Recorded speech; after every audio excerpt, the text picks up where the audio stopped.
My name is Mayowa Oludoyi. My background is in engineering, specifically mechanical engineering. I currently work as a data scientist at Wave. I previously was working as a business intelligence analyst at Intel Nigeria Limited, and so I have more than 3 years of experience working with data. So right now, I'm more focused on the advanced analytic aspect, and that's why I'm currently working in the data science space. Yeah. Okay. Style of tutoring actually is delivering live sessions. All right. So I know because I believe people can quite read stuff online, go on Google and search for anything they want to look for. But I believe that when we practicalize stuff real life, like on the live session, like on Zoom or any other platform, I think it drives home the lesson better. Why? Because we run into errors. Everybody see the errors we run into, and then we try to troubleshoot. All right, not like when people run into errors and then they correct it, and then everything looks a little bit easy. All right, I love live session. Live session it makes it better. Like everybody can see what is happening, how it runs, how we can do it better. I prefer live session tutorials than just reading stuff, because I personally believe that everybody can go online and search for anything they want to search for and have a bit of understanding. But I believe that live session makes everybody be on the same page. You can ask questions. I can give feedback. And again, I can measure the performance of students because I ask questions. When I organize live session, I ask questions. I love to ask questions from my students, and I believe this is a way for me to get feedback to know how my students are performing. So yeah, live session is something I really love to do.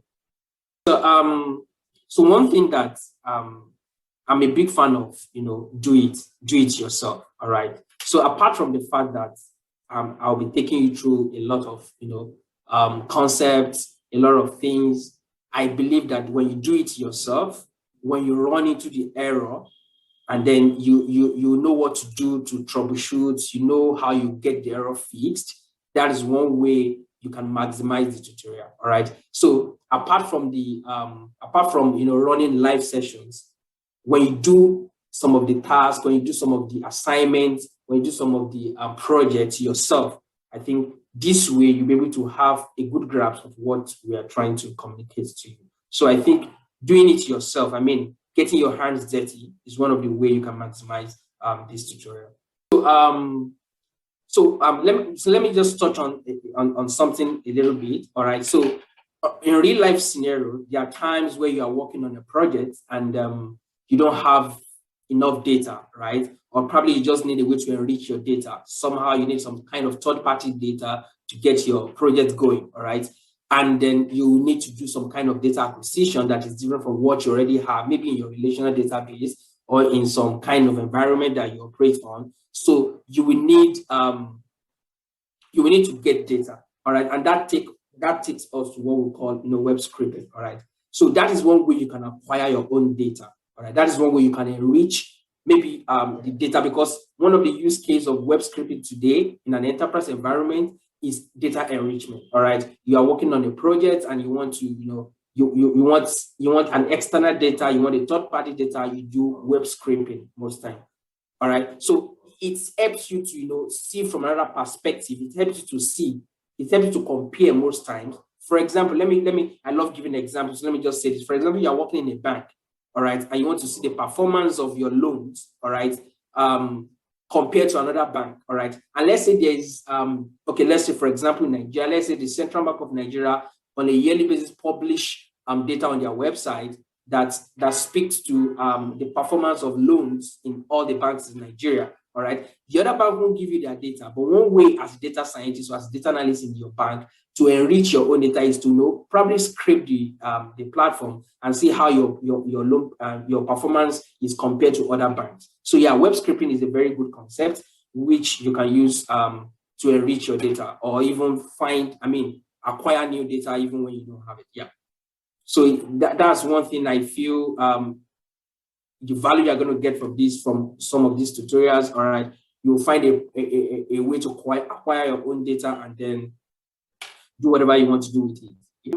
Yeah, like I said earlier on, all right. So one of the ways to